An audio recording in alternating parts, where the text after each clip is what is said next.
We all practice licks. Even though this is an unavoidable fact for the vast majority of good improvisers that I know and have met over the years, none of us want to sound like we are playing licks when we perform.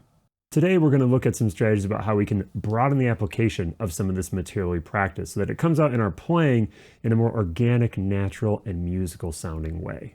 So, as our basic premise today, we're going to look at the 2-5-1. This is surely one of the places that all of us as improvisers spend a fair amount of time making sure that we have a lot of vocabulary together on and that we can navigate smoothly. Let's look at these three ideas.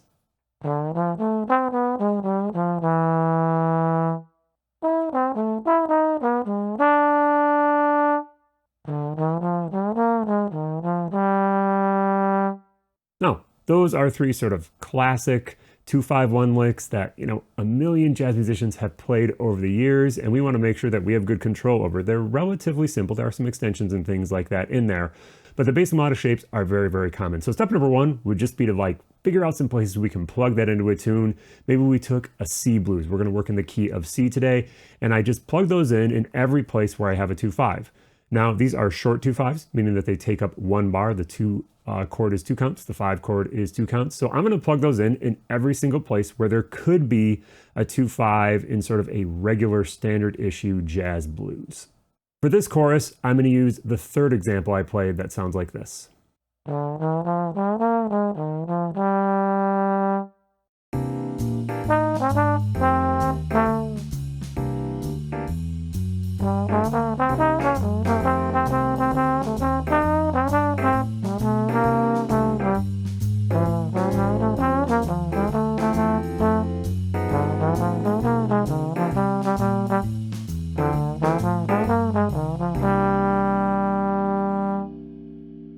Okay, maybe not the most musical or compelling chorus I've ever played on a blues, but this sort of practice is a necessary evil, I would say, just to gain mastery over some of these items. Now, I would never really play like this where I'm just cutting and pasting into the form, but this is an important practice technique. The question is, what do we do next to make sure it doesn't sound like we are cutting and pasting when we are improvising? There are lots of approaches you can take to making these ideas, these licks, come out in your playing organically, but today we're going to sort of look at how we can get the most mileage out of the smallest amount of material. We're actually going to look at these short 2-5s in sort of a modular way and break them into chunks and then see how we can put them back together in new ways. Since these are short 2-5s, we really have sort of two halves of each idea. The idea that happens on the 2 chord and the idea that happens on the 5 chord. Let's check out the 2 chord options first.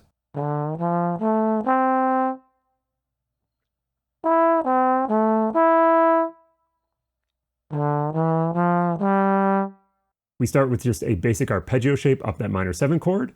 The second one also uses sort of an arpeggio sound, but it's actually working off of the 9 of that chord. So we have sort of this superimposed A minor 7 sound on top of D minor. And then finally, we just have a scalar passage. So those are the 2 chords. What can we do on the 5 chords with these 3 different ideas I played?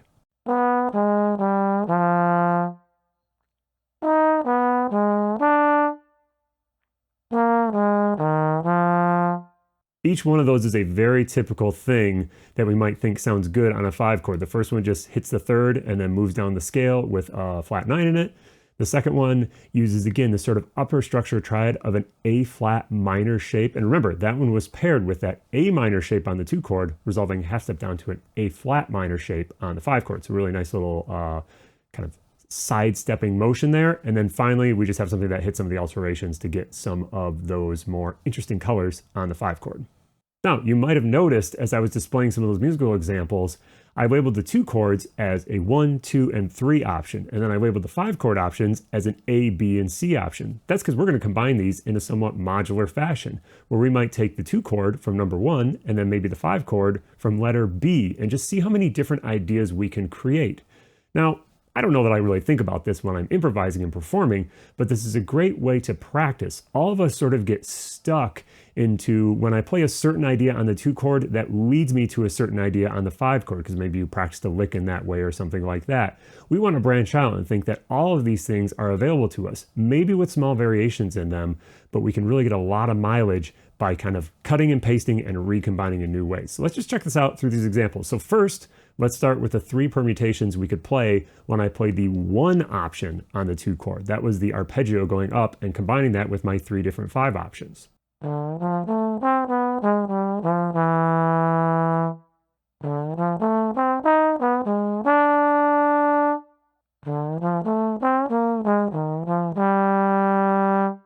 So I think those all sound really nice just the way they are. We don't even need to change them at all to make them all work. And so you might have learned that first one, ba-ba-da-bee-ba-dee-da-da. That's like, improvisation 101 right there if you want to learn 2 5s. But these other options might not be the first ones you would choose to. But by practicing in this way, you can get that in your ear. So you always have another option to go to. Let's see what would happen if we used the second option on the 2 chord. That was our little A minor 7 chord on top of that 2.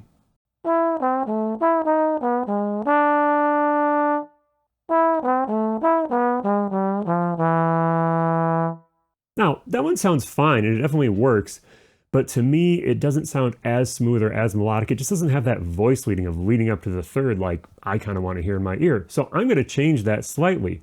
I'm just going to look for, all right, well, where is close voice leading? I'm going to leave the first part of the lick the same where I hit the E, C to A, but then I know I can just move up a half step to A sharp and then up another half step to resolve to that B natural and then just continue on the 5 chord like I would.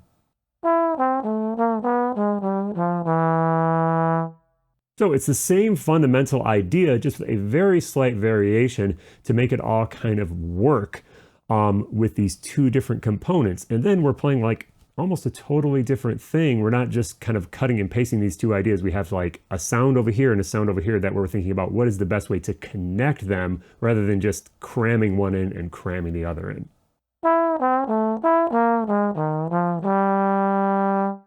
Again, that one sounds fine, but I'm also going to change it just slightly. So instead of going up, I'm going to go down to the G natural and then play the same thing on the 5 chord with all those alterations.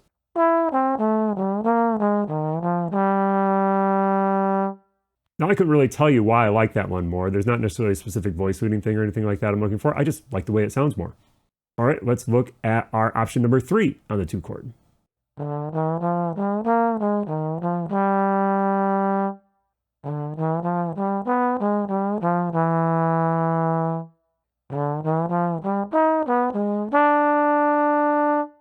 Again, to me, all those sound pretty nice. Even that last one with that big jump up to the E flat, I think it's kind of nice there because you're going to jump up to that dissonance that then resolves later on when we get to the 1 chord. Now, as promised by the title of this video, we're going to turn these 3 starting 2 5 licks into a bunch of licks. If you're keeping score, that is only 9. And you might think, well, Sean, how the heck are you going to turn those into different things unless you totally change them? So far, we've only been talking about short 2 5s. What if we think about these in terms of long 2 5s? When I refer to a long 2 5, I mean that the 2 takes up an entire measure, the 5 takes up an entire measure, and then it eventually resolves.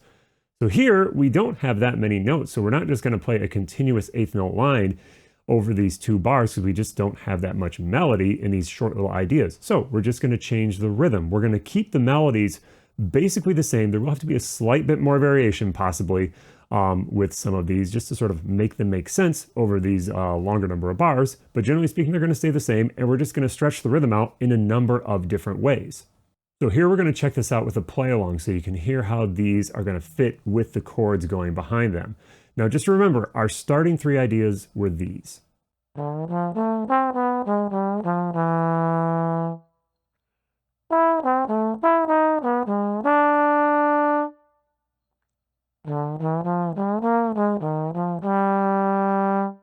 So now I'm going to play through each permutation, again, where I have 1A, 1B, 1C, and then 2A, 2B, 2C, and so on and so forth.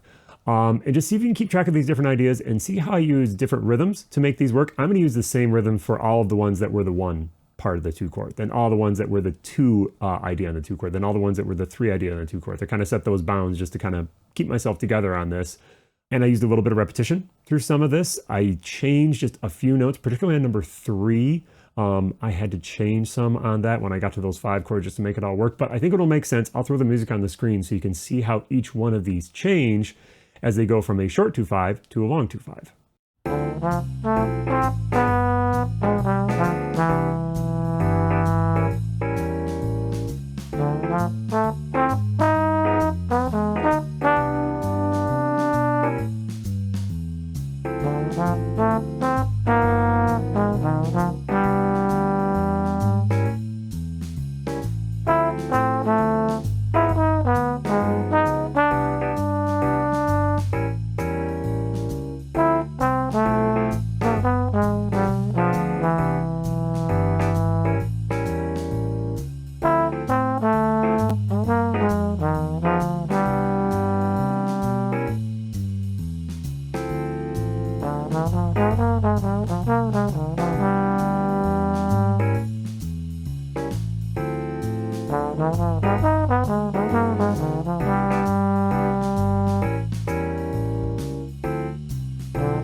All right, cool. Now, if I started freely changing the rhythm, or maybe I kind of set these as little like rhythmic patterns I wanted to stick with, I could get even more different combinations with just this small amount of melodic material here.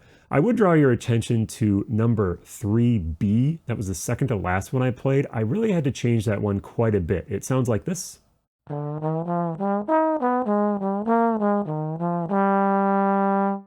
That one just felt like it needed something a little bit different in the 5 chord to make that sort of A flat minor sound over top of the 5 chord work. So I almost combined the B5 chord with the C5 chord a little bit. So you really get a very altered sound on that 5 chord, then eventually resolve. So don't be too dogmatic about this. You got to be flexible.